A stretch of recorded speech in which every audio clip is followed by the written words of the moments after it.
Chapter 1. The arrival at Greystone Hall, the 1st of October, dawned with a reluctant chill, as if summer lingered, unwilling to yield. A silvery mist wreathed the trees and hedges along the narrow road to Greystone Hall, stately manor tucked deep in the Kentish countryside.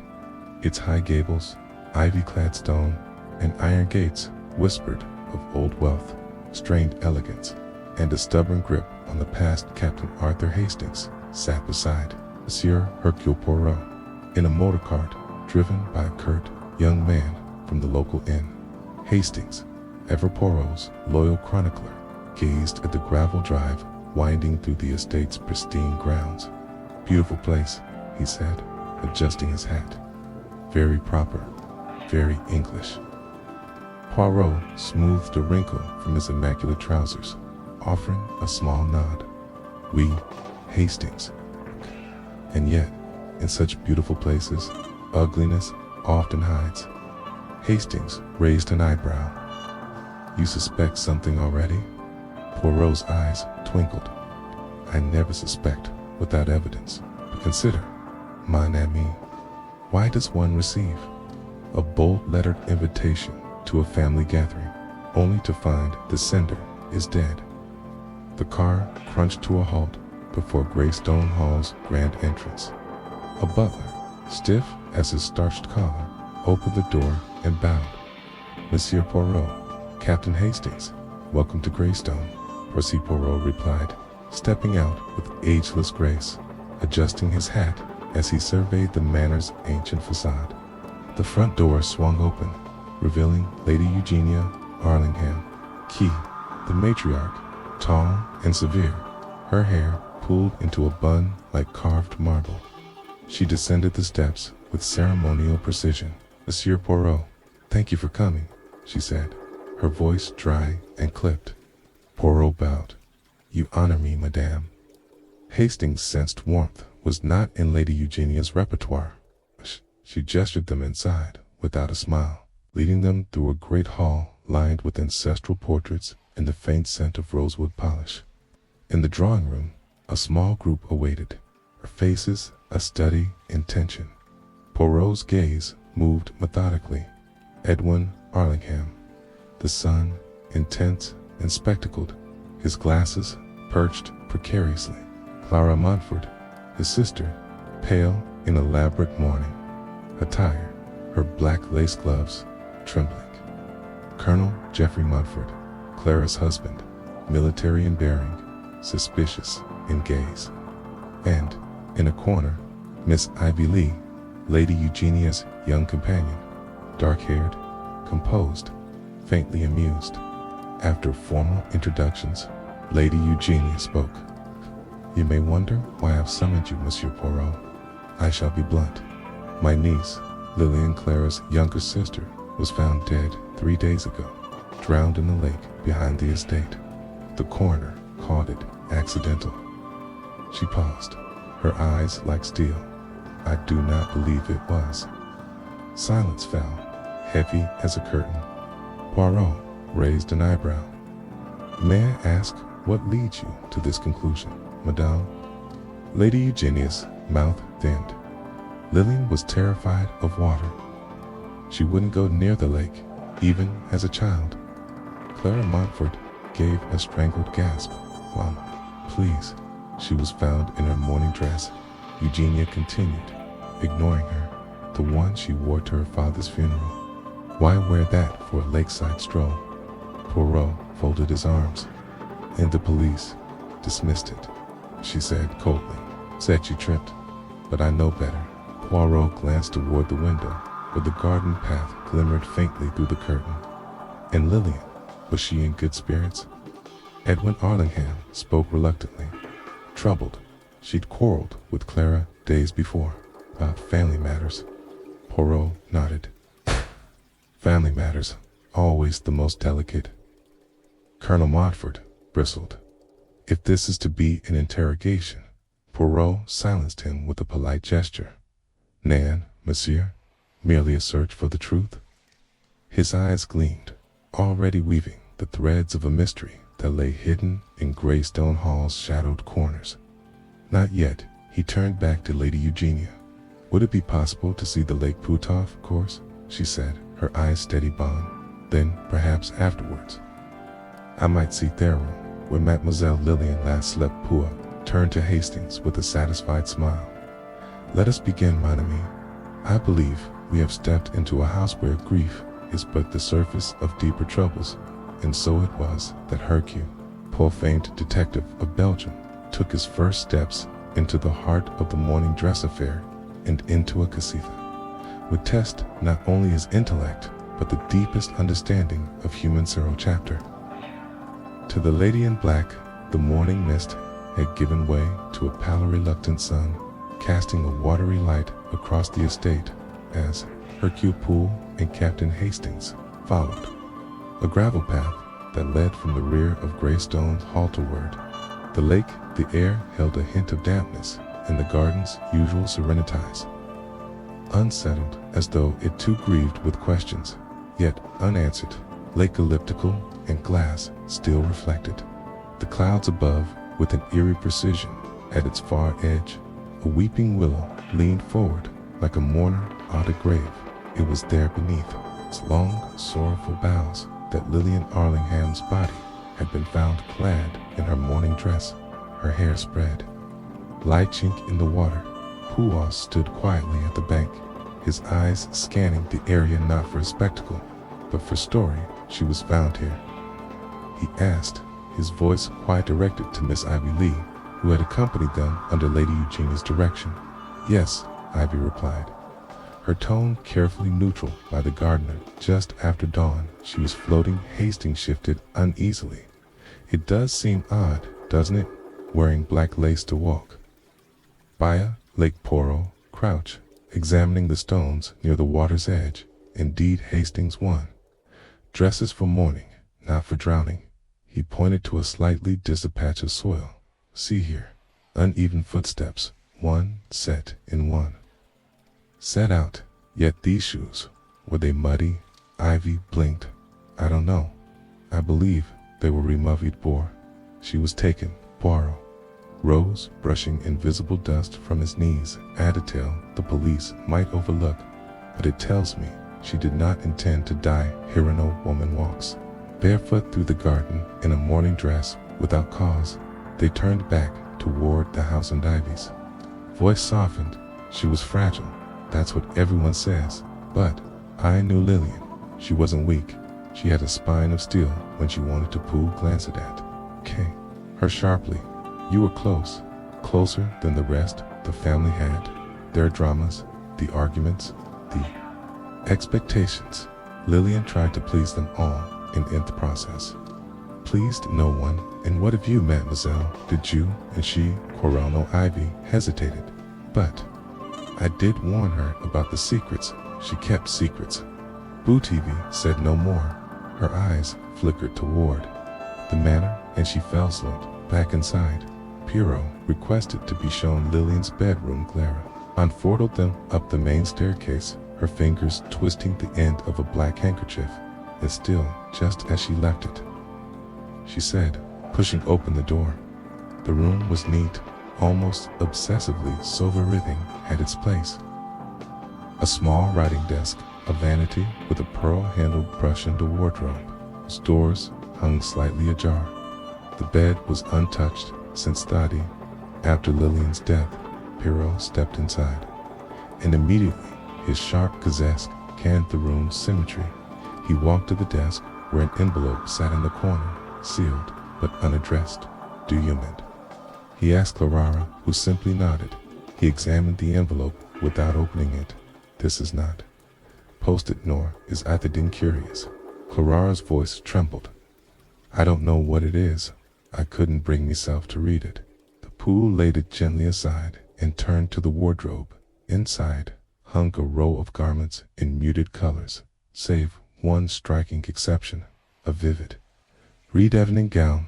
Poirot's brows lifted so aflame amidst the ashes. Clara Flushich was going to wear it to the harvest ball next week. She said she felt too young to mourn forever, but she never wore it. No. Pooh studied the dress for a moment longer, then returned to Tavernetti. A bottle of perfume had been knocked slightly askew. He turned to Hastings. "Do you see? Mon ami, all is calm, yet too calm, as if someone made it appear untouched." Hastings frowned. "You think someone came in after she died, or before?" He examined the lock on the door. "Was it customary to lock doors at night?" Clara shook her head. "No one does that here. We're family," Poirot said softly, "but murder is the most intimate betrayal." There was a knock, and Edwin entered, a bundle of documents in hand. "I found these among Lillian's effects," Hassett, avoiding Clara's gaze. "They appeared to be her journals. Lady Eugenia thought you should see them." Poole took them carefully. "Merci, monsieur." As Edwin left, Clara followed, murmuring a strange excuse. Hastings moved toward the door to shut it, but Poirot held up a finger. "Now leave it open. Let the air breathe." He seated himself at the desk and opened the first journal. The handwriting was elegant, precise. "Today, I wore the dress again. I told Clara I burned it, but Kay lied. I can't let go of it. Not yet, no tunto, Kay. I decide if I will finally wear it in front of them all." Pooh looked up. "Ice Harp, the morning dress," he said. It meant something more than grief. It was her symbol of defiance or of despair. Hastings leaned in. "You think Samine killed her because of it, I think." Hastings Poirot murmured that Lillian was planning to make a statement, and someone ensured she never had the chance. Hit up the journal, and I believe the truth is buried in ink. Chapter 3. The locked wardrobe and the whispered threat. Evening came early to Greystone Hall, the long shadows stretching across the paneled corridors like dark fingers. Cold hush had settled over the house after dinner, broken only by the faint clink of silverware and the ticking of the grandfather clock. In the foyer, the morning period was observed, not only in attire, but in the very silence that clung to the walls. Poole sat in the drawing room, thumbing gently through a second of Lillian's journals, which bore entries from the last month of her life. Hastings watched from Theosophon across the room, nursing a cup of weak tea. Lady Eugenia insisted was customary. After supper, she was clever, Poirot said quietly, almost to himself. She saw things, and more importantly, she felt things, the pain, the judgment, the pressure of appearances. "Do you think she was blackmailed?" Hastings asked. Potter didn't answer. At first, he closed the book and tapped it thoughtfully with his finger. Perhaps. Or perhaps she was planning to expose something. A sound interrupted them. A light knock on the drawing room door. It opened to reveal Ivy Lee, pale in the lamplight, holding something in her hand. "This was slipped under my door just now," she said, unthought. "You should see it." She handed over a small folded piece of paper. Poirot folded it carefully in delicate handwriting. It was scrawled the words, "She should never have worn that dress." Again she brought this on herself. No name, no signature. Poirot's gaze sharpened at Mercy. "Mademoiselle, this confirms much, but I must ask you, was Lillian in possession of any jewelry of note?" Ivy blinked. "Yes, she had a family heirloom, a brooch, Victorian amethyst and pearls. She only wore it with that dress." "And where is it now?" "No one's seen it since her death. Clara assumed it went missing during the removal of the body, but it hasn't turned up." Poole folded the paper. "Missing brooch, a message left in silence, and the dress, always the dress, the threads begin to knot." Hastings, later that night, Poirot asked to examine the wardrobe in Lillian's room. Once more, Clara Montfort led him and Hastings up the dimly lit staircase, her candle casting flickering shadows across the hallway. She kept everything in their clairacid. Pausing at the bedroom threshold, her keepsakes, her more expensive gown, was very particular. Poirot moved to the wardrobe and opened it fully, but this time the red dress was gone. Hastings exclaimed, "It was here this morning." Poirot's eyes narrowed. "And the wardrobe, was it locked?" Clara stepped forward in confusion. "It wasn't. I never locked it." Poirot leaned in. A faint scratch surrounded the brass keyhole. He drew a glove from his pocket and touched the edge, gently, recently forced. He said, "Crude work," but hurried. He turned to Clara, "Who has access to this room? Besides you, I well the maid. Of course, an Ivy Edwin, sometimes Geoffrey Woolden. I will need a list." Pooh said softly, "Of everyone who was in this part of the house today." Of course, Pooh stood in silence, examining the empty space where Theodrus had hung like a banner of rebellion. "It is gone," he said, "because the Sommelion feared what it meant, or perhaps what it concealed you." "Think the dress held a clue?" Hastings asked. Perhaps. It was symbolic clothing, can speak louder than words, especially when chosen with purpose. Suddenly, Clara clutched the wardrobe door for support. "There's something I didn't tell you." Pooh turned to her attentive. "The night before Lillian died, I heard her arguing with someone downstairs in the library. I didn't want to get involved, so I stayed in my room, but I heard her say, 'Y'all won't shame me. I'll wear what I please.'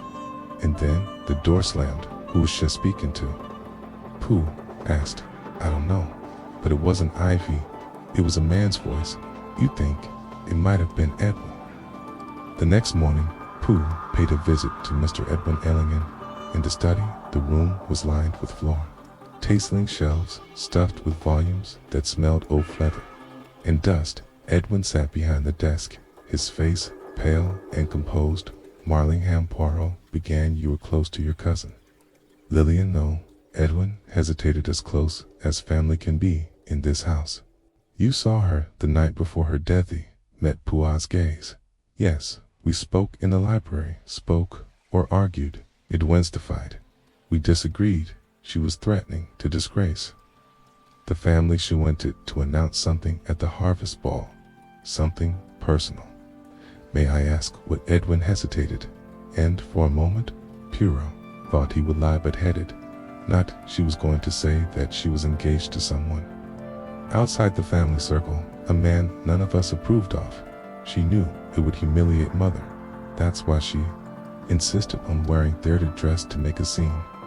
Pooh nodded. "And what happened next?" "She left the room," Andy thought. "I thought she'd cooled off. I didn't see her again until the next morning in the lake." Poirot studied him. "And this man, her supposed fiancé, I never learned his name." "She kept it from us." Pooh stood measure. "You have been most helpful, but it's hell of the room." Poirot's thoughts turned rapidly. A mystery man, a family scandal, a defiant woman, a missing dress, a threat slipped under a door, and somewhere within it all, a motive. As he walked slowly toward the parlour, where Lady Eugenia was waiting with tea, he murmured under his breath, "Truth. Hastings is like a needle in a dressmaker's hem, hidden, sharp, and very capable of drawing blood." Chapter 4. The name that was never spoken. The rain reddened with gentle insistence. The next morning, casting a sheen over the windows of Greystone Hall, the aesthetic Ricard. Stone seemed darker in the wet light, and inside the atmosphere had shifted. Breakfast was a muted affair. Tea, clinking toast, untouched eyes, avoiding Chuck. Other, Hercule Poirot, impeccably dressed as ever, sat alone in the morning room with a tray of scone and a mind swimming with possibilities. He stirred his coffee, slowly deep in thought, before motioning for Captain Hastings to join him by the fire. "My friend Poirot said there is something in this house that none will say aloud, a shadow of a name that floats between the rooms." Hastings frowned, settling into the armchair beside him. "You mean this man, Lillian's supposed fiancé?" Nodded. "Just so, but more than that, an identity that was inconvenieting Breeze. Perhaps one that the family pretends not to know, but cannot quite forget." He placed the teaspoon neatly on the saucer.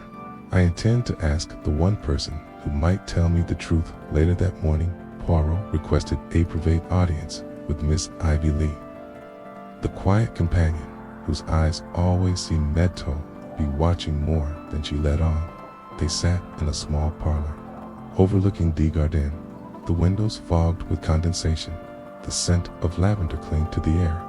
Ivy Poirot began gently. You told me, you warned Lillian about her secrets. She nodded, her expression unreadable. Yes, I did. She was to make an announcement. To wear the red dress. Why? Evie hesitated, because she was tired of hiding, tired of being judged. She was in love, Mr. Poirot, genuinely, but she knew what it meant in this house. And the man Poirot pressed. Who was he? There was a pause, so long, it seemed Ivy might refuse it then, she said, quietly. His name was Martin Ellison. He worked in the villages. Attire Hastings blinked. Attire, yes, Ivy said, more firmly, now heltered. Lillian's mourning dress last month.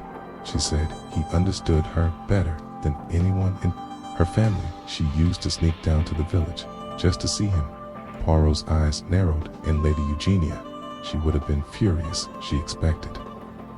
Lillian to marry wealth connections, not a man who pressed trousers. Did anyone else know Ivy looked away? I think Clara suspected she found a note once, but she never said anything. Directly, Lillian was her younger sister. They used to be inseparable until the past year. Poor leaned back, folding his hands together, and now the dress is gone, the very one Martin.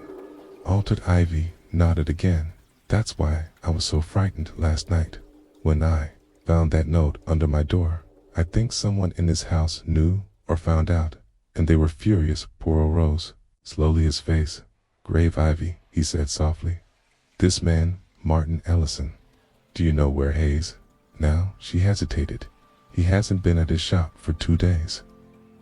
I went looking for him after Lillian died, but no one's seen him peruse. A stay chapped. Which curious, very curious, that afternoon, Poirot and Hastings made a quiet visit to the village, an easy half-hour walk through wet hedge and muddy lanes. The local tailor shop, Ellison and Koza, sat between a bakery and a flower stall. Its curtains were drawn, a sign on the door had closed until further notice. Poole tapped the door, gently waited, and knocked again. No response from the bakery next door. A flour-dusted woman stepped outside. You looking for Marcher? She asked. Indeed, Poirot replied. Hasn't been in since Thursday morning. She said Ados, without letting us know. And did anyone come to see him recently from the hall? Perhaps. She nodded. Yes, that too, Mr. Arlingham.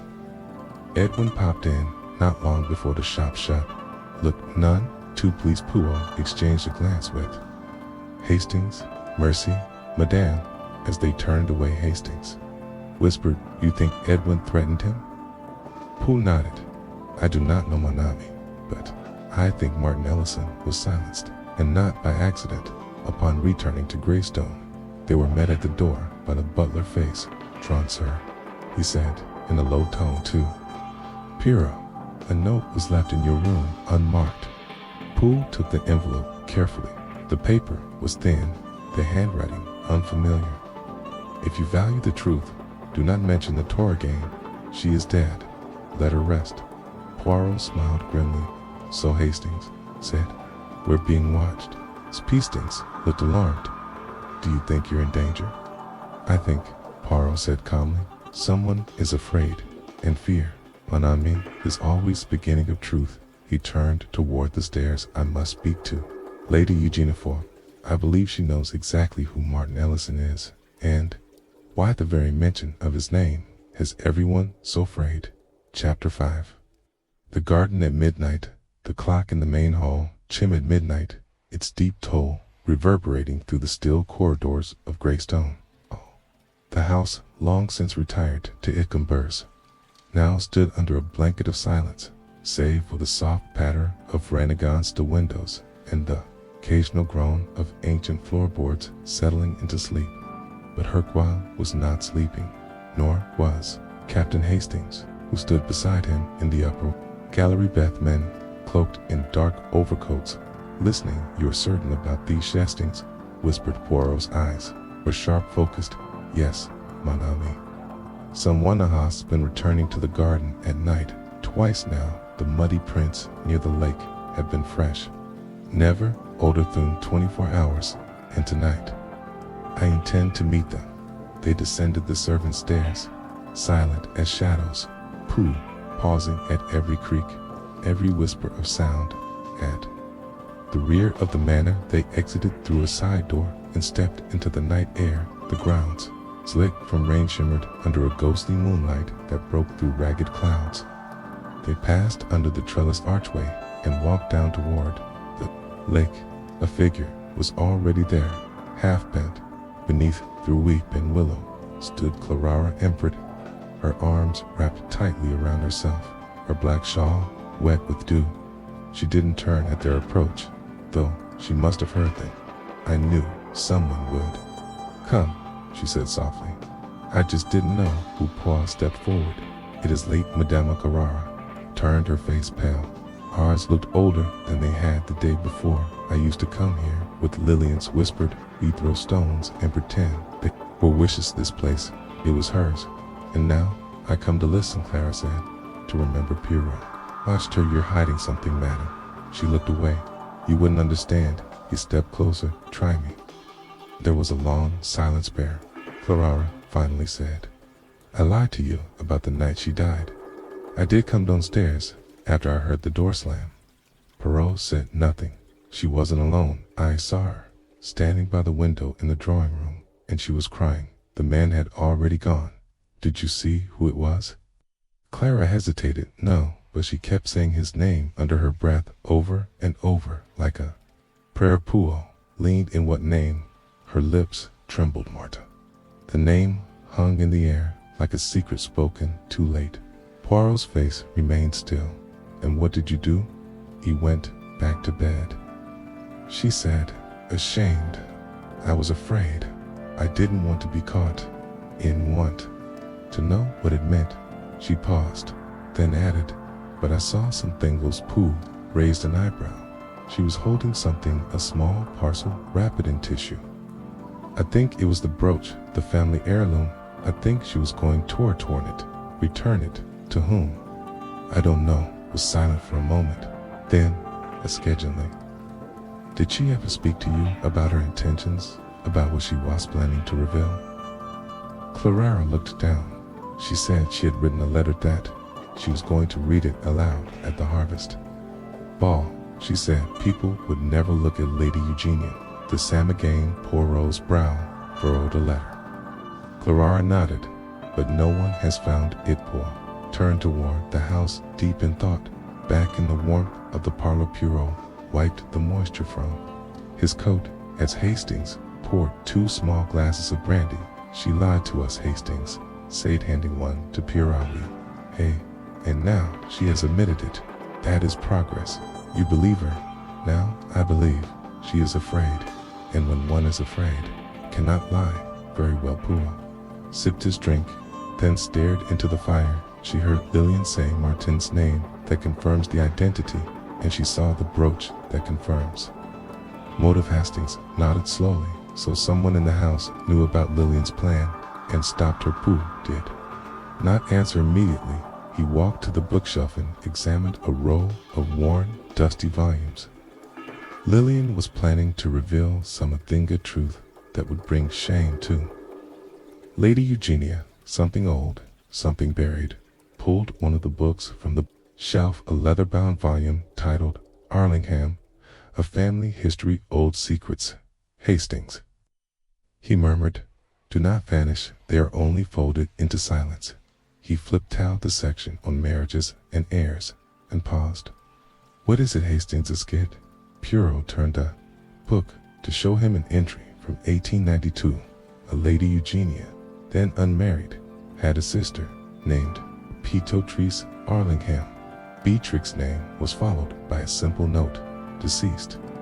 No issue, but someone had scratched out those words and penciled in a single haunting line. "Isanagana ledge, removed to the village Guaro." Closed the book. Hastings, he said, "I believe we are looking at a tragedy that can, not with Lillian, but with her mother's generation. A truth passed down like a dress, heavy, dark, and full of meaning." "And the brooch?" Hastings, escaped. Poirot's eyes gleamed. "The brooch may be the key or the bait." He moved to the window and looked out over the rain-slick lawn. "We must find Martin Ellison, and we must find that letter, because when till we do, Lillian Arlingham. Will Never Rest, Chapter 6. The letter that never arrived the following morning brought with it a brittle wind and a sky the color of old parchment. The rain had ceased, but the air still hung heavy with unease. Inside Greystone Hall, the family moved. Like phantoms, Lady Eugenia presiding over breakfast with steely silence, Edwin hiding behind the newspaper, Clara excusing Hercule, Fairley, and Colonel Key Montfort sipping his coffee like it might burn him if he dared speak. Hercule Poirot, however, was particularly focused not on toast or tea, but on the letter that never arrived. You believe the letter still exists? Hastings asked as they walked the library's perimeter. Later that morning, Hercule Poirot replied, trailing his gloved fingers across the spines of books as though they might whisper secrets. Miss Arlingham was not impulsive. She planned in things with care. She had intent, rage. She wanted to reveal something at the harvest ball, precisely, and to do so effectively. She would have written it down, not merely spoken it. Such a woman does not leave her final declaration to the unreliability of speech. Hastings watched Poirot halt near the writing desk in the corner of the library. The detective studied it with interest. Did you notice my knee? Poirot said that Lady Eugenia insisted. Lillian's journals were given to me, yet said nothing about letters. She might not have known a booty dough, but she did. I am certain of it. The brooch, the morning dress, the man in the village, all of these things are intertwined, and Lady Eugenia sits at the center. Poirot opened the writing desk drawer, empty save for a few blotting sheets and a silver pen. Nothing.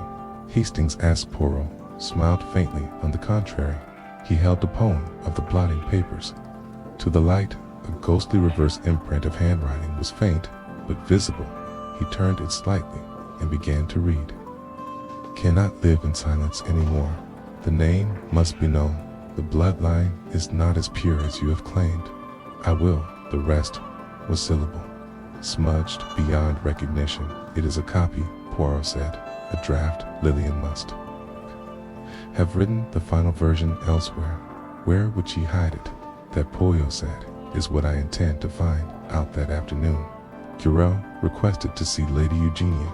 She was seated in the sunroom, a place filled with dying chrysanthemums and the scent of lavender oil. She did not rise when he entered.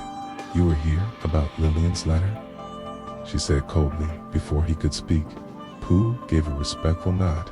Then you admit you knew of it. I knew she wasn't stable. She imagined wrongs where there were none. Poirot approached. Slowly she said, the family bloodline was not as pure as claimed. That sounds very specific. Eugenia's expression didn't shift. Gossip, imagine slights. She huddled ways.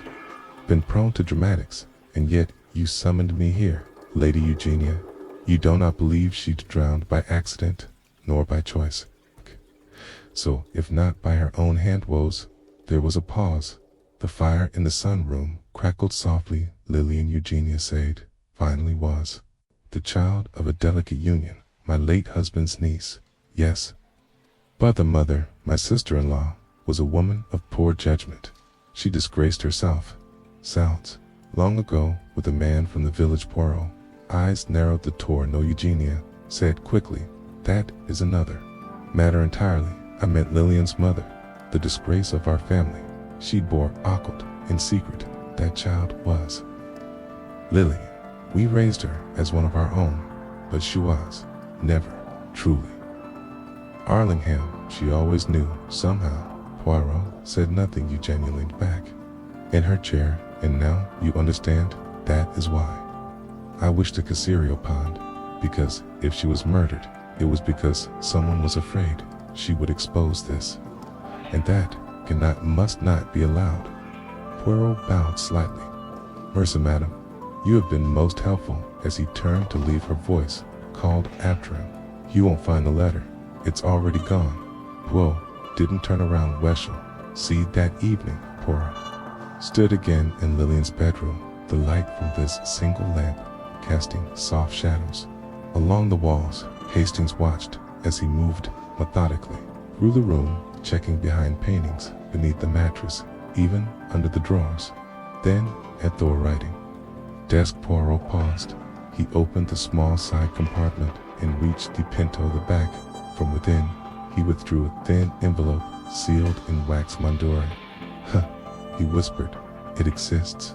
He held the envelope delicately, as one might hold a fragile piece of truth. Hastings leaned in. "What does it say, Poole?" Stared at the broken seal. "We will read it at the proper moment." With everyone gathered, Booty suspected this. He tapped the envelope. "We'll unravel the knots around Lillian's death," as he tucked it into his coat pocket. Poirot whispered the dress Weasley. "The beginning, the letter will finish what Lillian could not." Chapter 7. The brooch beneath the floorboards. A restless wind swept over Greystone Hall next morning, rattling the windows as if demanding entry inside Hercule Poirot was already awake, seated neatly at a breakfast table set for one, his napkin folded with geometric precision, his eggs untouched. Across from him sat Captain Hastings, who watched Poirot with an expression somewhere between admiration and exasperation. "You've scarcely eaten, Hastings," said Buttering Toast. "You're saving your appetite for drama, I suppose." Poole gave a tight smile. "Non, Hastings, I'm saving my appetite for justice. One cannot solve a murder on a full stomach." Retrieved the sealed letter he had recovered from Lillian's writing desk the night before. It sat now before him like a sleeping viper, dangerous and quiet today, he said. "We find the brooch." Hastings blinked. "You think it's still here on the property?" "I do," Poirot replied, "and I believe it is in the last place anyone would think to look." The search began not in Lillian's bedroom, but in the maid's quarters, tucked away on the upper floor behind the east wing. Poirot requested X from the butler, who offered it with a twitch of uncertainty. The small room was spare, with a single narrow bedand. A wooden trunk at its foot. "Why here?" Hastings asked. "Because Poirot said Lillian was not a fool if she feared for her safety or suspected betrayal. She would not hide something in her own room. She would entrust it to someone, overlook someone invisible, and if not a person, then a space such a person used." He tapped lightly on the floorboards with his cane. "Listen." There was a hollow sound beneath one plank. Poirot knelt, removed his gloves, and used a flat knife to gently pry the board upward. The wood gave way with a soft creak inside, wrapped in a piece of velvet cloth waist brooch, a Victorian piece set with amethysts and tiny pearls. Its pin slightly bent. Hastings let out a low whistle, so it was hidden all along. Poole stood carefully wrapping it again. "This brooch," he said, "is not merely sentimental. It was Lillian's proof, her symbol, worn with the mourning dress. It told a story." What story? That she was no longer ashamed, that she would not carry the weight of another generation's secrets, that she knew who she truly was. That afternoon, Poirot summoned the household to the drawing room. Lady Eugenia, regal and unreadable, took her usual place by the fireplace. Edwin, stiff and pale, stood with hands clasped behind his back. Clara Montfort, visibly nervous, fidgeted with her gloves, while Colonel Montfort appeared annoyed to have been summoned at all. Ivy Lee arrived last, eyes weary but curious. Poole waited until the room was still before stepping forward, a small enveloped and velvet-wrapped object in his hands. Madame Johi began. "The time has come to unveil the truth behind the death of Miss Lillian Arlingham. It is no longer simply a question of accident or despair. It is a matter of murder." A gasp escaped from Clara. Lady Eugenia's eyes narrowed, but she said nothing. Poirot continued. "Lillian was planning to speak at the harvest ball, not to embarrass you, Lady Eugenia, but to liberate herself. She had discovered that was not in fact the true daughter of Reginald Arlingham, but the child of a woman cast out by this family, a servant, disavowed and forgotten. She intended to claim that truth not with apology, but with pride. He unwrapped the brooch, holding it taut for all to see. This heirloom, once hidden from her, was returned to her sacredly. She planned to wear it with her mourning dress, a symbol of both grief and reclamation, but someone could not allow that. Poole turned to Edwin. You, Musier, confronted her the night before her death. You feared what she would reveal, the shame, the scandal. Edwin flushed. Hood remained silent. Peel's gaze turned to Lady Eugenia. And you, Madame, feared not for your name, but for your control. The lie you maintained for decades was a bouton be undone by a young woman in a red dress and a jeweled brooch. I never. Eugenia began, but Poirot raised a hand. You may not have killed her with your hands, but you killed her truth with your silence. That silence gave permission. He stepped forward and placed the sealed letter on the table before her. This is Lillian's letter. It will be read aloud to the authorities, and I believe once Idis, the one who delivered the final blow, the push, the shove, the hand that ensured her head struck the stone by the lake, will be revealed by its content. A long silence. Then Ivy spoke. It wasn't Edwin. All eyes turned to her. It wasn't Lady Eugenia either.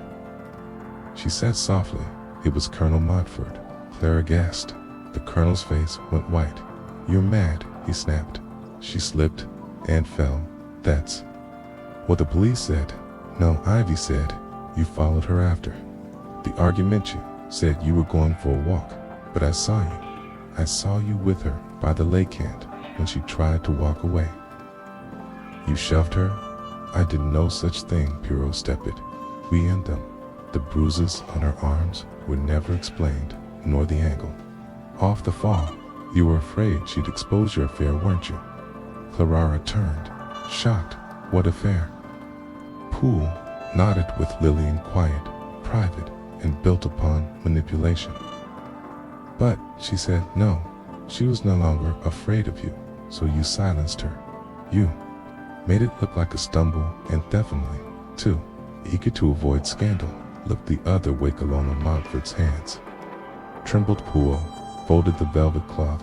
Once more, Yowell be arrested. Colonel and your wife, who you betrayed, will decide whether to sit. You imprisoned. Clara stood frozen, and Poirot, with great care, handed the brooch to Ivy. For Lillian, he said, so she will not be forgotten. Chapter 8. The confession that came too late.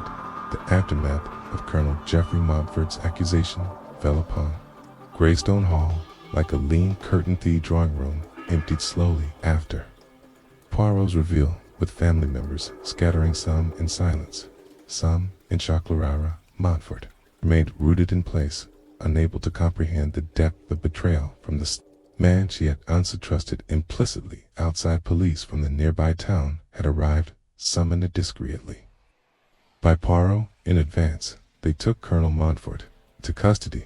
Without resistance, he offered no protest, no denial, just a cold stare and a tight jaw. As they led him out into that drizzling afternoon, Poirot stood by the staircase, watching the procession with that impenetrable stillness he often displayed when a case reached its end. But this time, something weighed heavier in his eyes, a shadow, a regret. Why? Thessalon's Hastings asked, coming to stand beside him. He didn't defend himself. Poirot adjusted his cufflinks, because he knew. It's Hastings. He knew what he had done, when threat was no longer the letter, nor the brooch, nor the scandal, but the memory of a woman wronged. He realized his crime was far greater than murder. He killed hope. Hastings nodded slowly, and Clara. Poirot sighed.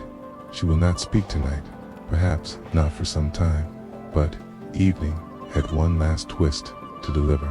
As the fire dwindled in Thalibri's hearth, and Poirot prepared to retreat to his room, Lady Eugenia requested to see him alone. She stood by the window, and he entered, gazing into the garden where the willow by the lake drooped mournfully in the rain. I should have told you earlier, she said, about the letter, about everything. Poole took a seat without responding. She continued, I knew Lillian's truth would surface one day. I raised her as my own, but I never loved her like my own. Perhaps that is my sin. I tried to preserve the Arlingham name, but in doing so, I suffocated hers. Pooh folded his hands. And yet, you called for me. I did, because when she died, I knew it wasn't by her own hand, and part of me needed to know who was capable of such cruelty, even if it was someone I welcomed into this family. She turned, tears unshed glistening in her stern eyes. Do you believe in forgiveness, Mr. Poirot? He rose, meeting her gaze. I believe in truth, madame. And sometimes truth is the only path to forgiveness. She nodded once, then looked away. As Pooh exited the room, he found Ivy waiting in the hallway. She held Lillian's journal to her chest, her eyes red but resolute. She left something for you, Ivy said softly. Poirot accepted the small, folded note, opened it. It's to Mr. Poirot, should anything happen to me, trust Ivy. She knows my heart, and she will know what to do with the truth. There was no signature, just a single pressed forget-me. Not to tuck it inside. Poirot closed the note gently, as if afraid to disturb its quiet message. Later that night, as the house settled into uneasy slumber, Poirot stood one last time by the lake. The moon had emerged behind thinning clouds, casting a pale silver upon the rippling surface. He reached into his coat and removed the brooch, now cleaned and glinting once more in the soft light. He knelt and placed it gently upon the soil beneath the weeping willow where Lillian had last stood alive. Poor Tui's mademoiselle, whispered. Justice has come. Hastings joined him moments later, quiet. Okay. Do y'all think she knew it would end this way? No, Poirot replied. She hoped it would not, but she prepared. That is what courage is, Hastings. Not in facing death, but in planting truth where it might one day grow. They stood together, caging branches, and as the wind stirred the leaves and scattered petals into the water, Poirot added softly, some murders here committed, not with rage, but with silence, with shame, and with the refusado. Let another live freely, but tonight, Lillian is no longer silent. Chapter 9. The return of the tour. 2 days passed after the arrest of Colonel Mitford, and still Greystone Hall remained cloaked in uneasy quiet. There had been no weeping, no outrage, only the sound of old floorboards, of rain on stone, and the occasional murmured conversation behind half-shut doors. The scandal had fractured what little remained of the Arlingham family's unity, but on the morning of the third day, as Pooh and Hastings prepared to leave for London, a knock came at the main entrance. Hesitant knock, as though the visitor himself wasn't entirely certain as who'll be there at all. The butler answered it, only to return moments later with visible discomfort. There's a man at the door, sir, he said, turning to Poirot. He says his name is Martin Ellison. Pugh's head snapped up. Show him into the drawing room, he said at once. Martin Ellison stood awkwardly nerved, fireplace hat in hand, hair damp from mist, and a look of grave apprehension in his eyes. He was younger than Hastings expected, late 20s, perhaps with a quiet strength to his bearing and a softness around the eyes that betrayed recent grief. I didn't know where else to go, he said. The shop's closed, and I heard from the village about what happened. About Lillian. Poirot studied him carefully, offering no interruption. I know I wasn't supposed to be part of her world, Martin continued, but she made me feel like I belonged in it. She said we'd be free of all this one day, that she didn't care about titles or bloodlines. Hastings folded his arms. Why did you disappear, Mr. Ellison? Martin winced away. Because someone threatened me, told me to leave the village, or something bad would happen. I didn't take it seriously at first, but then my shop was broken into. Everything was turned upside down. I thought maybe either had to do with Lillian's family. I didn't want to endanger her. Who threatened you? Poirot asked quietly. I didn't see him, Martin said. He wore a hat, pulled low, but said she doesn't belong to you. Pooh turned to Hastings. You see, Mon Evan before her death, the walls were closing in around her. Martin stepped forward, voice breaking slightly. She left me a letter, told me she'd be wearing the morning dress to the ball, and after that, she'd name me. She said she'd found something out about her past, something that didn't change how she saw herself, but might change how others did. I told her not to go through with it, but she was determined. Poirot nodded. She had finally found her truth and wanted to live it. Martin's eyes met his. Do y'all know what happened to her? Poole placed a gentle hand on the young man's shoulders, and justice has already begun its work. There was silence for a moment. Then Martin pulled something from his coat pocket, a small silver locket, its chain a lute. And slightly tarnished, she gave me this the last time I saw her. Told me to wear it close itchers. I think she meant it as a goodbye, though she never said it. Quo, accepted locket, opened it, and inside found a miniature portrait of Lillian Sketchenden, ink and softly colored on the reverse side, engraved in small, neat lettering where the words, to the one who saw me. Poirot swallowed gently, then returned Ito Martin's hand. You were her truth, is you are the only part of this house that did not lie. Later, that afternoon, Ivy Lee met Poole in the rose garden. Before his departure, he came back. She asked. Yes, Poirot replied, and I believe Lillian's heart will restore for it. Will the family accept him? Poole looked toward the hall's looming stone facade. No, he said simply, but it no longer matters. Afi nodded. Slowly, I've been offered a position elsewhere, a school near Bath. He think I'll take it. This place has nothing left for me. Poole regarded her with a gentle smile. You were her confidant. You helped her stand tall when others tried to make her bow. That is Ferrari kind of loyalty. Ivy looked down. I just hope I did enough. Poole lifted her chin softly with his finger. You did what no one else could. You listened. A star pulled away from Greystone Hall. The road slick with melting frost. Hastings turned in his seat, watching the estate grow smaller in the distance. Do you think they'll change Poirot Thurlingham's? Poirot looked out the window, mustache impeccably combed, hands folded over his walking stick. No, he said. But perhaps the truth will live longer than their pride. He paused, then added softly, and perhaps that is justice enough. Chapter 10. The end of the affair. The last days of October passed with a peculiar stillness over the Kentish countryside. The trees at Greystone Hall dropped their golden leaves like whispers one by one, as if mourning more than just a change in season. And within those quiet grounds, the echoes of Lillian Arlingham's death began to settle, not forgotten, but transformed in London.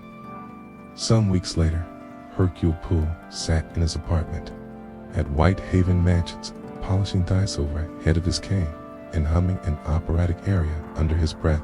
City moved at its usual clatter beyond the windows, but Poirot was as ever precise and unmoved by noise. Captain Hastings arrived precisely at, for a newspaper under his arm and a furrow in his brow. You've seen this?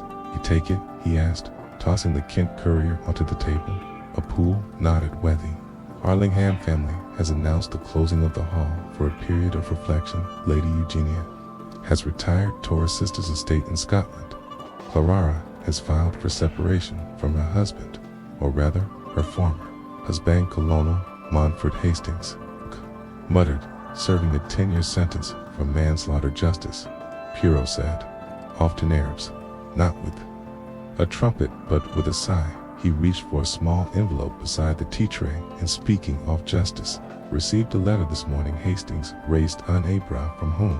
Poirot opened the envelope and passed over the single packet. Dear Mr. Poirot, wanted you to know that I've accepted the position at St. Maurice's, Bath. The children are quiet and hungry for kindness.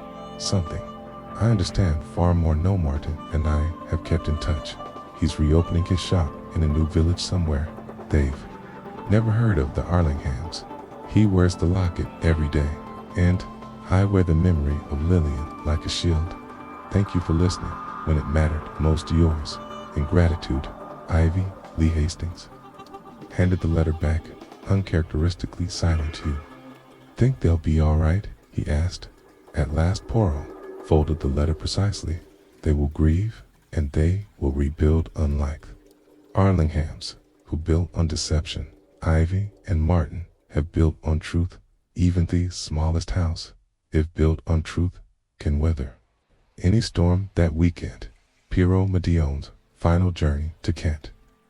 The estate had already begun. 2 empty furniture, covered windows, shuttered. Portraits removed from walls in the back garden beneath the no-bare willow tree. A simple stone had been placed. Lillian Arlingham.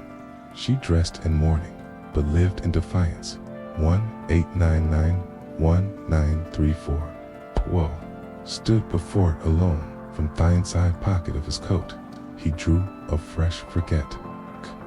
Me, not a blue petal against gray sky, and placed it gently at the foot of the stone. No more silence, mademoiselle, he whispered. You were seen. He remained there a moment longer, then turned, and made his way back down the winding path, where Hastings waited near the car. Well, said Hastings, that's themed of the morning dress affair, isn't it? Pooh gave a small, thoughtful smile. Non-Hastings, it is the end of a lie and the beginning of remembrance, as they drove away from the estate one final time. The wind moved gently through the trees, and for the first time in weeks, the air at Greystone Hall no longer carried the weight of secrets, but the quiet, dignified peace of truth revealed. Chapter 11. A Family of Shadows. The train to London had barely pulled out of the station when Hercule Poirot surprised Hastings with a most unexpected announcement. We are returning to Greystone, mon ami. Hastings, mid-sandwich, blinked when I thought it was all over. Poirot shook his head. Gently, no murder has been solved. Yes, but a mystery remains. There is something, how do you say, unfinished, something left behind. 3 hours later, they stood once again before shuttered facade of Greystone Hall, which now seemed less imposing and more like a house discarded by its own history. Here had changed.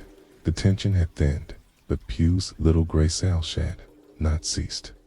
Their stirrings inside. The housekeeper, Mrs. Fellows, greeted them warily, dust rag in hand, and suspicion in her tone. Back again, Mr. Poirot, for Clary Poirot replied with a courteous nod. I wish to examine one room, the old nursery. The nursery. Hastings echoed. What on earth? For Poirot's gaze did not waver, because no one has asked what happened before. Lillian, before the dress, before the latter, but in that nursery history may speak. Mrs. Fellows hesitated, then led them up the disused servant stair, toward a narrow corridor, long abandoned by footfall.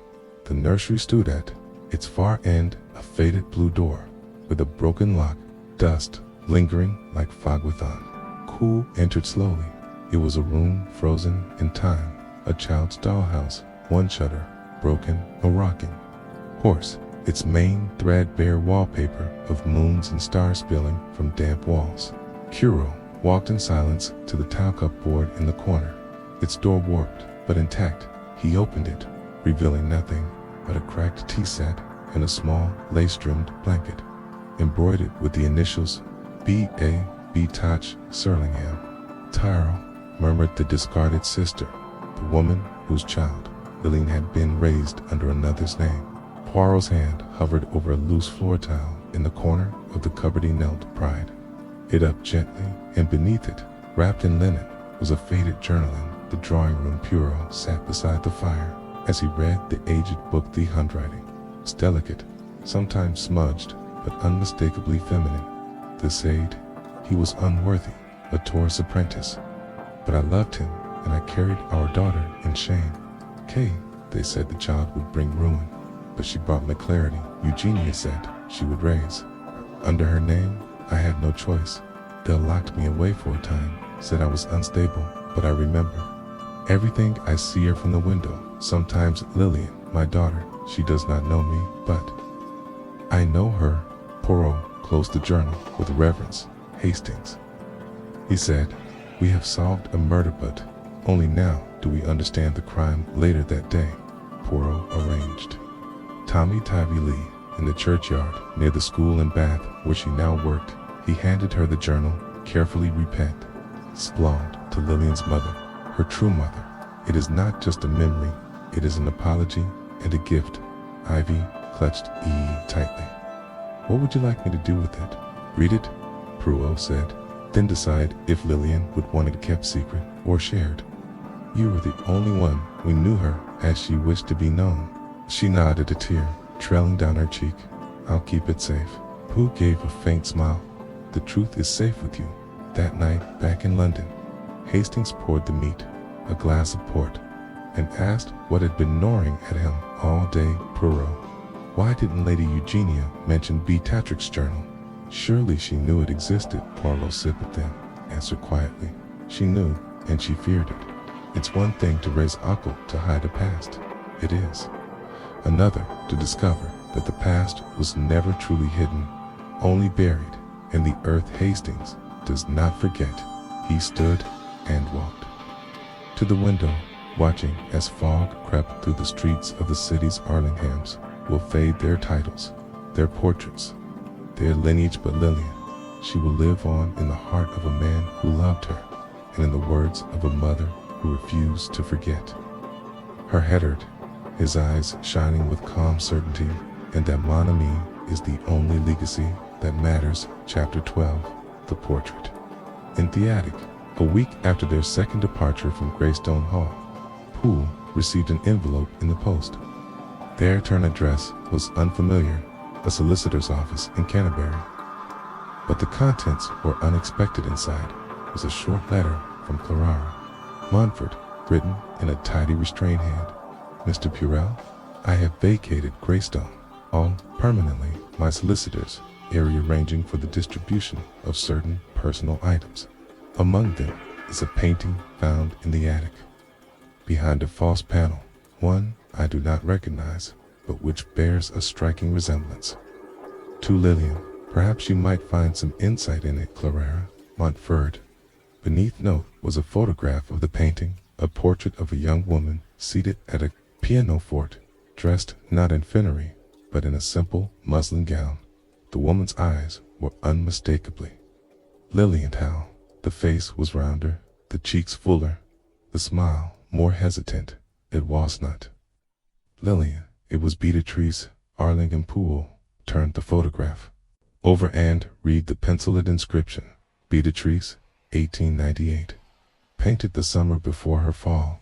He looked up from his desk, his expression unreadable. Hastings, he said softly, we are not quite finished. Returning to Greystone, Hallin's Moor with the hall now under estate inventory and caretakers overseeing its dismantling. Poirot and Hastings were granted temporary access to the upper floors. The attic, rarely used and long untouched, was a cramped warren of discarded furniture, covered portraits, and trunks of Mathiatin clothes. But in a far corner, behind a sheet-covered Gial mirror, Poirot found it. The false Penelthon concealed a storage recess. He pulled it back, and there she was, the portrait of Beatrice. The painting was life-sized, and though time had darkened the varnish, the woman's gaze was Alavesh had. Lillian's quiet strength, her quiet sadness. There was music in her pose, as if she'd been interrupted. Madame, in a flicker of longing in her eyes that felt almost prophetic. Pooh stood in silence for a long moment.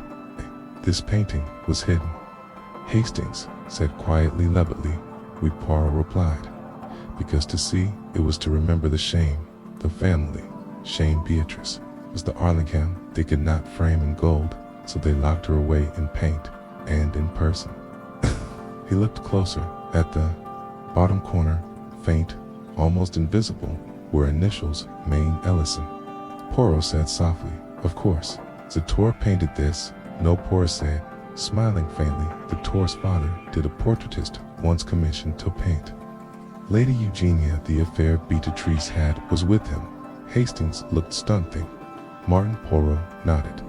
It's not only Lillian's beloved, He was also Hercule. Later that evening, in a quiet pub in the nearby village, Poirot and Hastings met with Martin Ellison, who had agreed to come at Poirot's invitation when shown the photograph of the portrait. Martin's face shifted surprise, then recognition, then something else. "My father painted this," he said, voice trembling. "I was just a boy, but I remember her Beatrice."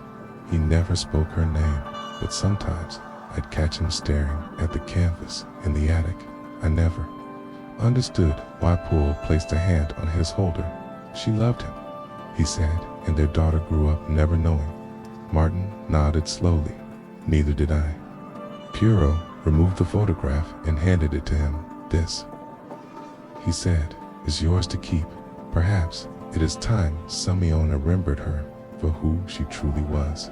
When they returned to London Pool, Waskeet, more than usual, the ride passed in the haze of thoughts, unspoken. Finally, as they entered Whitehaven Mansions, "Hastings asked you all right, old chap?" Poirot nodded. "I was just thinking. Mon ami." He looked out over the 10 Thames setting sun, slicing gold across the water. So often the murder is not the beginning, but the end. Okay? Of something far older, a lie told long ago, a door closeting, love a child, hidden a name, erased this case. This morning dress affair was never truly about death. It was about identity and what a woman must risk to claim it. He turned back toward Hastings with a rare, weary softness in his voice, and sometimes the truth takes generations to bloom. Chapter 13. The Housekeepers. Memory, though, Greystone Hall had begun its slow descent into disused furniture under dust-covered chandeliers, shrouded like ghosts. The one constant that remained was Mrs. Fellowes' housekeeper. She had served the Arlingham family for over 4 decades, and with the rest of the family scattered or silent, it was to her that Poirot turned next. He requested a private meeting in the old practice room, where sunlight filtered dimly through unwashed pine. The air smelled faintly of lavender polish and old secrets. Mrs. Fellowes, a stout woman with gray hair tightly pinned beneath a starched cap, entered with the stiffness of habit and the weariness of one who had witnessed too much. "You wished to speak with me, Mr. Poirot?" she asked, folding her hands before her poise stood to greet her, bowing slightly. "Mercy, Madame, I do. I have committed. Believe that much of what transpired in this house did not escape your notice." Her mouth tightened. "Servants see, Mr. Poirot. We are not supposed to remember. And yet," he said gently, "I believe you remember a great deal." There was silence for a moment. Then Q's settle sat heavily in the nearest chair. "I saw them," she said. "Beatrice and the painter late at night. Okay? She thought the house was asleep. They met in the conservatory. Paulina Dean, and you said nothing." "I couldn't," she said softly. "Lady Eugenia would have dismissed me on the spot. That was the rule, loyalty or leave." Poirot folded his hands, and the child she gave birth in secret, Mrs. Fellowes, whispered in the east wing. Under Eugenia's watch, it was a stormy night. The baby came early. I was the one who held her first. She had dark eyes, nothing like yours, if I may say. Poirot's brow lifted ever so slightly, and after that birth, Beatrice was taken to a convalescent home. Eugenia told everyone she'd suffered a nervous collapse. When she returned, she was broken. They never let her near the child again. Poirot's voice was soft, and the child was passed off as Eugenia's Nismers. Fellowes nodded. "Yes, Lillian." She paused, then added with an edge of guilty, "Watched her grow up, sweet, curious. She used to ask questions about old photographs, portraits in the attic, but we all told her what we'd been told, that Beatrice had died, and she was just Lady Eugenia's responsibility." Pooh was quiet. "And now, Madame, do you believe your silence served justice?" Mrs. Fellowes bowed her head. "I don't. I think I betrayed that child every day." I said nothing. Pooh placed a hand over hers. "Then let us not betray her now, later." Poirot and Hastings walked the overgrown path that circled Thegarden near the old conservatory. "You're gathering pieces," Hastings said. "But what remains?" Poole looked toward the abandoned glass house. "There is one final thread," he murmured. "The last person to have seen Lillian alive Manet have been Colonel Montfort." Hastings blinked. "You mean someone else followed her that night?" Poirot nodded. "Yes, someone who knew about the letter, someone who wanted it, needed it to disappear." "Lady Eugenia?" Hastings asked. Poirot's voice was grave, perhaps, or someone even classically entered the conservatory glass panels, cracked in vines curling through the beams. The bench, where lovers once sat, was damp and cracked. Poirot bent down beside it and picked up something nestled in the moss. It was a hairpin, ornate, silver-tipped, and unmistakable brilliance. "She was here," he said softly. "The night she died, she came here, not just to the lake. This was her first stop." He held up the hairpin. The mourning dress was not the message. It's waist armor, but whatever she carried with her that night, I fear, did not stay in her possession long. He looked toward the east side of the house, and now Hastings must speak to the one person who had more access to Lillian's private things than anyone else, the maid. Chapter 14. The maid who knew too much. Amelia Wright, the youngest member of the household staff, Greystone Hall, had been with the Arlingham family for only 3 years. A girl of barely 20, she had come from a neighboring village and quickly established herself as the one who could relied upon for discretion. Quiet, quick, and seemingly invisible qualities that suited both her role and the family's expectations. It was this senequiet demeanor that drew Poirot's attention. "She was always there, mon ami," Poirot explained to Hastings as they prepared to meet her in the background, carrying trays, tidying rooms, fetching shawls. She knew the rhythms of the house, and if anyone touched Lillian's personal things, I suspect it was her. Hastings nodded. "But will she speak to you? Sure, the family's influence," Poirot interrupted with a slight smile. "That influence has been shattered." The truth. Hastings has a curious way of freeing tongues. They found Amelia in these advanced quarters, polishing silver in a dimly lit room that smelled of elplish and old wood. When Poirot and Hastings entered, she started, nearly dropping the tray she was holding. "Miss Wright," Poirot said kindly, "I must trouble you for a moment." She set the tray down and smoothed her apron. Nervously, "Yes, Serio were present on the night of Miss Lillian's death." Amelia swallowed hard. "As sir, I helped her dress for dinner, brought her tea afterward, and after, in thought, I went to my room, sir." "You did not see her leave her bedroom?" Amelia's hands fidgeted with the hem of her apron. "No, sir." Poirot studied her for a long moment. Then, in a voice that was both gentle and firm, he said, "Miss Wright, I believe you know more than you were saying. If you wish to see justice for Miss Lillian, you must speak plainly." Amelia hesitated, then looked down at her hands. I did see her leave late, just before night. She was carrying something, small parcel." "Did you see where she went out the side door toward the conservatory? And did you see anyone follow her?" Amelia's breath caught. She hesitated. I don't know if I should say." Pugh's expression softened to Mademoiselle. "It is the truth that will protect you, not silence. What you saw may be the missing piece. We need." Amelia glanced around the room, as if expecting somebody to appear. Then, in a whisper, she said, "It was Mr. Edwin. He came out after her. I saw him near the back garden." Poirot's eyes narrowed slightly. "And did he see you?" She shook her head. "No, he didn't look back." Poirot thanked Herond. Rose as they left the room. Hastings muttered, "Edwin. But what would he gain?" Biflowing, her Pugh's voice was low. "He would gain possession of the letter before she could reveal it or destroy it."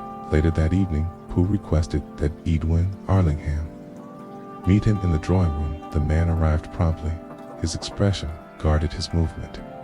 Stiff, Hugh was the picture of formality, but there was a tension in his hands as he folded them behind his back. Mr. Arlington, Poole began, I must ask you about the night your cousin died. Where were you? After dinner, in my study. Edwin replied, reading you didn't leave the house. No. Poirot studied him closely, and yet you were seeing Edwin's face, palmed by whom, that is not important. Poirot said softly, what is important is that you followed Miss Lillian. You saw her leave with a parcel. What did you do when you caught up to her? Edwin stammered, then stopped it himself. I have nothing to say. You have everything to say. Poirot pressed this ICR moment. MC, speak now, and perhaps you will find forgiveness, but if you remain silent, you will be judged for what you did or failed to prevent. Wynn's hands trembled. I only wanted the letter. I didn't mean, never mean, to push her. Poirot asked quietly. Edwin shook his head vehemently. No, she slipped. I swear it. I tried to grab her, but it was too late. I was afraid no one would believe me. That's why I kept quiet. Pooh watched him for a long moment, then stood. The truth, Edwin, may condemn you, but a lie will destroy you. As he left the room, Hastings leaned in. You think he's lying? Poirot's mustache twitched, not entirely. He may not have pushed her, but he was there when she fell, and he left her to drown. Hastings frowned. What now? Now? Poirot said quietly. We find the letter. The truth may not absolve Edwin, but it will speak for Lillian. Chapter 15. Delator, found at last, the morning after Edwin's faltering admission. Poirot was up really far earlier than Hastings could ever recall. The detective's usual leisurely approach to breakfast was replaced by purposeful efficiency. His cup of chocolate drained in moments, his gloves donned, and his walking stick in hand, before Hastings could even suggest toast today. Hastings. Poirot, said Asti, departed Greystone Hall. Once again, we followed the threads to their end. Hastings frowned, trotting a few steps to keep pace. And what end is that exactly? P's voice was calm, but unyielding. The letter, it must exist a minute. The words Lillian meant to speak cannot have vanished so easily, but if Edwin destroyed it, Poirot raised a hand, head or not. He took it, yes, but he did not destroy it. He is a man of appearance-ethnic violence, and now that we know he followed Lillian that night, we can deduce what he did next. The search began in Edwin's private study, a room that smelled faintly of cigar smoke and old leather. The bookshelves lined every wall and the mahogany desk was kept meticulously neat. Papers, aligned ink bottles, full every pen in its shoulder. Poole moved carefully, examining the desk drawers. It's a small, locked cabinet. In the corner, he found receipts, financial ledgers, family correspondence, but nothing resembling a personal letter from Lillian. He turned to Hastings. See, my friend, what is not here? Hastings looked puzzled. What's not here? Poirot gestured to the bookshelves. No journals, no personal reflections. A man who claims to spend his evenings reading has no private place for his thoughts. No diaries, no notebooks. It is too clean to perfect, which tells me he has another hiding place. He tapped the side of the bookshelf lightly. Hastings squinted. A secret compartment. No, Poirot said, smiling faintly. Not every family secret hides behind a panel. But consider, what does a man keep closest to him? Hastings. Blink it too, mean he's carrying it. Poole shook his head. Not quite. Let us look elsewhere. Next searched Edwin's bedroom, a spare and impersonal chamber that seemed more like a guest room than a family member's quarters again. There was no sign of anything sentimental, no photographs, no keepsakes. Only neatly pressed shirts, polished shoes, and a row of ties arranged by color. Poirot opened the wardrobe drawer and found a small, locked box. With the butler's permission, he used a letter opener to release the latch. Inside were a few folded papers, a gold pocket watch, and a photograph of Lillian as a child, standing beside a younger Edwin. She was smiling, he was not, but no letter. Poirot sighed. It is close. I feel it, but not here. He closed the box, straightened the drawer, and turned back to Hastings. Think, mon ami, Poirot said. Where would Edwin place something he did not want others to find? Hastings rubbed his chin. Well, he wouldn't keep it in plain sight. Not if he knew. Lillian's death would bring scrutiny exact monk, and if not, in the house he trailed off his ice-harping Hastings. Poirot said slowly, Do you recall the gardener's shed? These Hastings repeated, bewildered. But why would he? Poirot's hand came up again, and his voice grew firm. Because the shed was never searched, and Sidwin is not a clever man, Hastings. He is a desperate one. He would hide it somewhere. He assumed no one would look somewhere. No one would think. Port in the gardener's shed was unlocked and filled with the usual assortment of tools: spades, shears, owl barrow. Beneath a pile of old seed sacks, Poirot found a small tin box rusted at the corners. Its lid closed tight. He lifted it, placed it on the workbench, and appended carefully inside was a folded envelope. The handwriting was unmistakably Lillian's poo removed. The envelope and held it up to the light. It was sealed, but not in wax, with a gentle hand. He opened it and began to read. Hastings watched as Poirot's eyes moved over the words, his face remaining calm compass, but when he reached the end of the letter, he exhaled softly and folded it back into the envelope. Well, Hastings asked, barely containing his curiosity, what does it say? Poirot slipped the letter into his coat pocket. It says, he murmured exactly what Lillian wanted the world to know. CHAPTER 16, the truth revealed.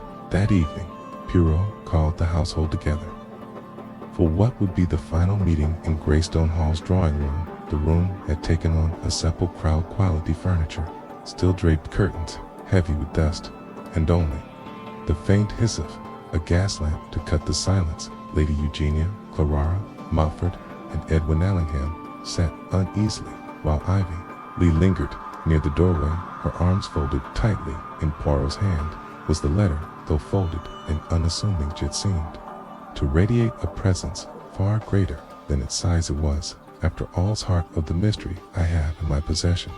Poirot began the words, Miss Lillian. Arlingham intended to say to all of you these words, which were never spoken, led directly to her. Death.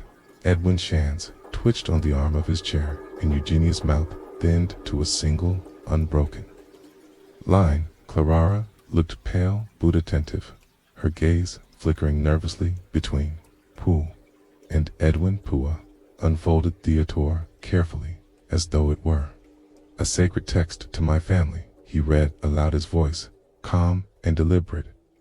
I have lived all my life in the shadow of others. I have been told how to dress, how to speak, how to grieve, and yet I am no longer willing to bear this weight. Tonight I wear the dress you hate most, not to shame you, but to free myself. Laura gasped softly, and Ivy's arms tightened around her chest. Poole continued, I have learned the truth about my mother. Kay, I know now that she was not the mad woman you painted her. Debesh loved me, and she suffered for me, and I will no longer pretend that I do not see her in the mirror every time I look into my own eyes. Eugenia shifted in her seat, but Poirot's gaze held her steady tonight. I wear the brooch she left behind because I claim her as my mother and myself as her daughter. I no longer care for the Arlingham name or for the silence you used to protect it. I carry only for the truth, and after tonight, I will no longer hide a Beatrix. This child will be silent, no more Poirot. Let the last words linger, then folded the letter once again. There was no sound in the room except the crackle of the gas lamp. Finally, Clara spoke, her voice trembling. She knew, yes. Pooh said she knew, and she knew, and she knew to tell you all that night at the harvest ball. She planned to speak these words before everyone. Wearing feminine dress You despised the brooch. You denied her and the strength she inherited from her mother. It was the Bahar Declaration of Freedom. He turned his gaze to Edwin and you. Sure feared the declaration. You followed her to the conservatory. You confronted her. You tried to take the letter from her. Hans said when stammered.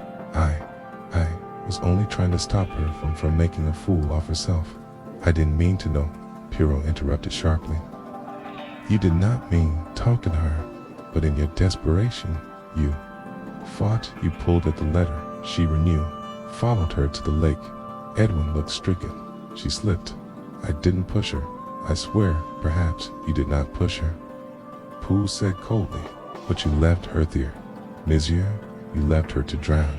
You saw her fall. You saw her struggle in the water, and you turned away. That is why you hid the letter. That is why you said nothing. Because your inaction, your silence cost her life. Edwin buried his foes in his hands. Eugenia remained motionless, her expression unreadable. Pudent to Lady Eugenia, you may not have struck the blow, he said, but your silence over the years, Madame, created the very conditions that led to this tragedy. You erased Beatrice. You erased her child's true identity. You didn't a family into a lie. And that lie, at long last, could no longer hold Eugenia's lips, moved as if to speak, but no sound came. Quill placed the letter gently on the table before them. This is Lillian's truth, the truth y'all tried to bury, and now it will be buried no more. Chapter 17. The family splintered. Mourning after Poirot. Lillian's lead of tension in Greystone Hall had reached its breaking point. The household's fragile sense of unity, built in generations of secrecy, finally crumbled. Lady Eugenia remained locked in her private chambers, refusing all visitors. The sound of breaking china had echoed throughout Attire, the halls earlier, followed by muffled voices of the maid and butler, attempting to calm her. Rumors swirled among the remaining staff that she might soon leave for her sister's estate in Scotland, never to return. To Greystone, Clara Montfort, pale and trembling, sat in the once grand morning room, staring blankly into a cup of tea. She never drank. The betrayal of her husband, compounded by the revelation of Lillian's parentage and her mother's years of deception, had left her halash, spoke little, avoiding Edwin entirely, and taking long walks through the overgrown gardens, as if trying to find some piece of herself among the tangled rose bushes. Edwin Arlingham, now a pariah hand, his own home, refused to leave. The library, he spent his days pacing, muttering under his breath, shuffling papers that held no meaning. The shame of his actions, compounded by Poirot's public reveal, left him utterly undone. He had avoided arrest, but only because Poirot had convinced the local authorities that his role in Lillian's death was born of negligence, rather than intent. Still, the weight of his inaction bore down on him, and whispers of disinheritance began to circulate as Poole and Hastings prepared to depart Greystone Hall. For the final time, Hastings couldn't help but voice his thoughts. You think they'll ever recover from this? Poole adjusted his hat, glancing back at the manor. No monument. Will not. But perhaps that is what they deserve. And Eugenia, Edwin, with Will Beckham.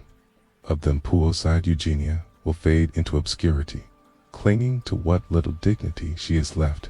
Edwin will live with his guilt, and Clara, she might had find a way to rebuild herself. She is the only one who feels truly broken. That at least is a start.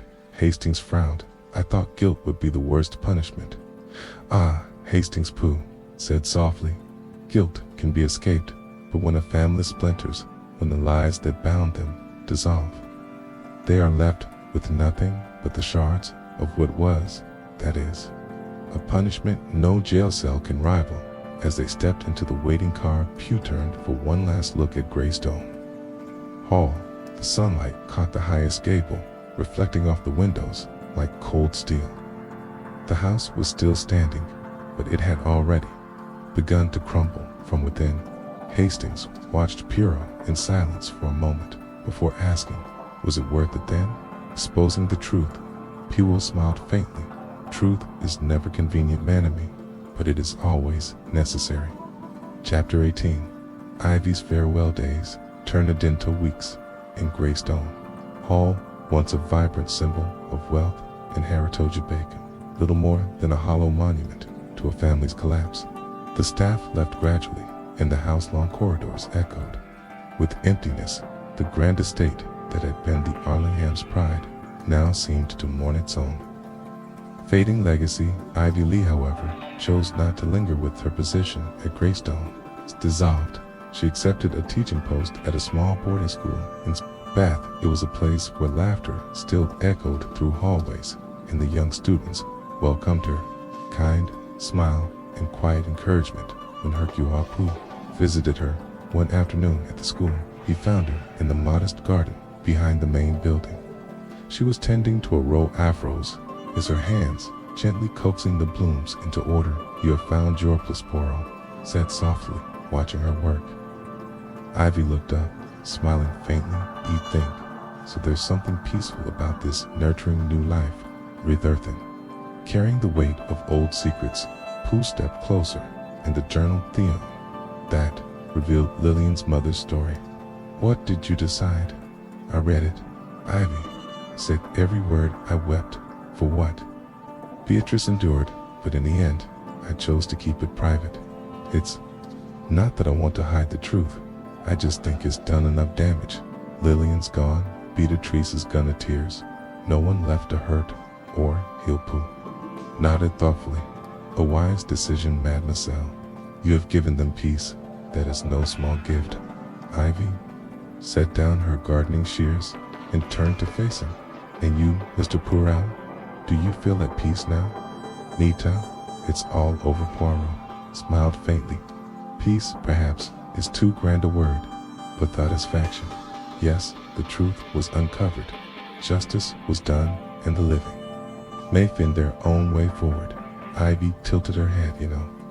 Lillian spoke of you once, as said she admired your courage. Not the kind of courage that makes headless, but the kind that quietly untangles lies. "I think she'd be proud of what you did." Poirot's expression softened. "If that is true, mademoiselle, then I can think of no greater compliment." As the afternoon sun began to fade, Poirot bid Ivy farewell. He left her in the garden, tending the roses, her own small legacy of care and hope. And for the first time in months, the shadow of Greystone Hall began to lift, leaving behind the possibility of something new. Chapter 19.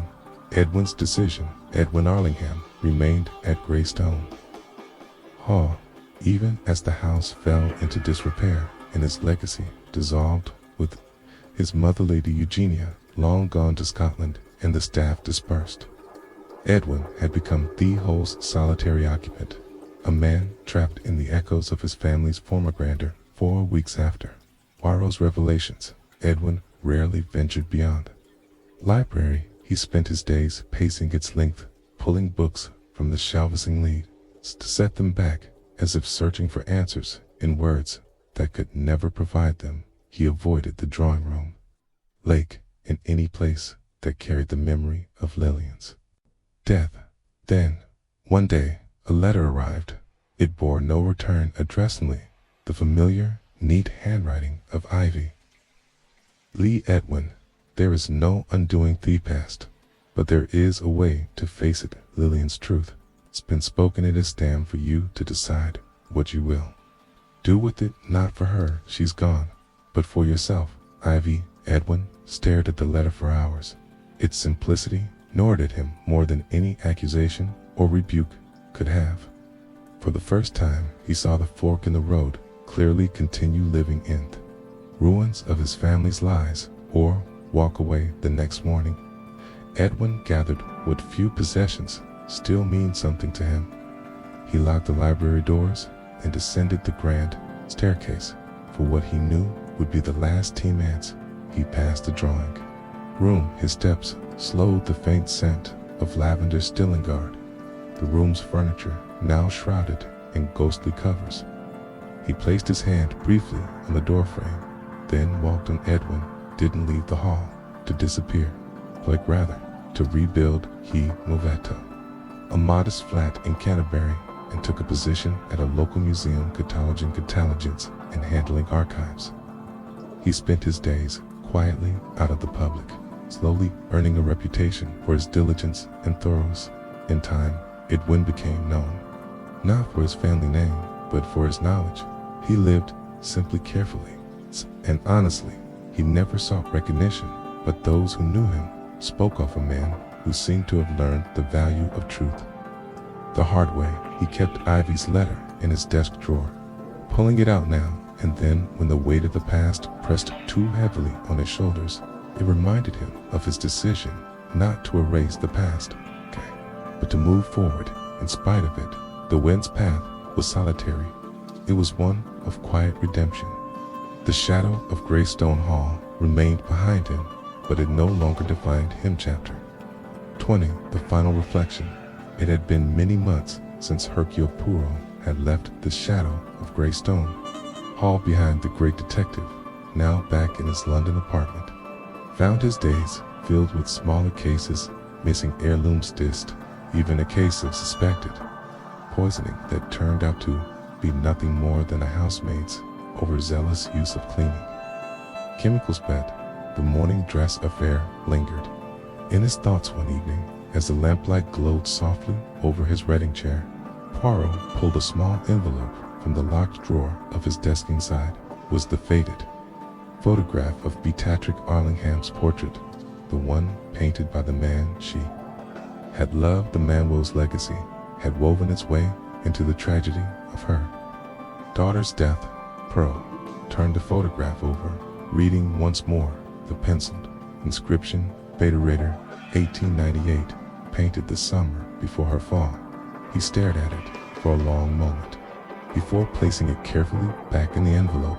The story was over, truths revealed, but it was not the resolution that lingered. It was the quiet courage of the women at the heart of it all. Beatrix, who had loved against the odds; Lillian, who had defied Celine's Ivy, who had refused to let the truth die.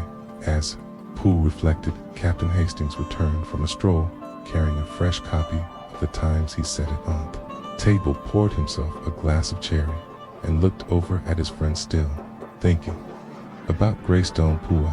Hastings asked, settling into his chair. Poole smiled faintly. "Oui, Hastings, it is a case that will stay with me." Hastings raised an eyebrow. "Because it was so complicated?" "No," Poole replied, "because it was so human. Murder, my friend, is always a tragedy, but this was a tragedy born not from greed or rage, but from silence, from a family that could not speak its truths until it was too late." He leaned back, folding his hands over his stomach. And the end, Hastings, I am reminded that justice is not only about finding the killer, it is about giving the voiceless a voice. Lillian was silenced in life's other story.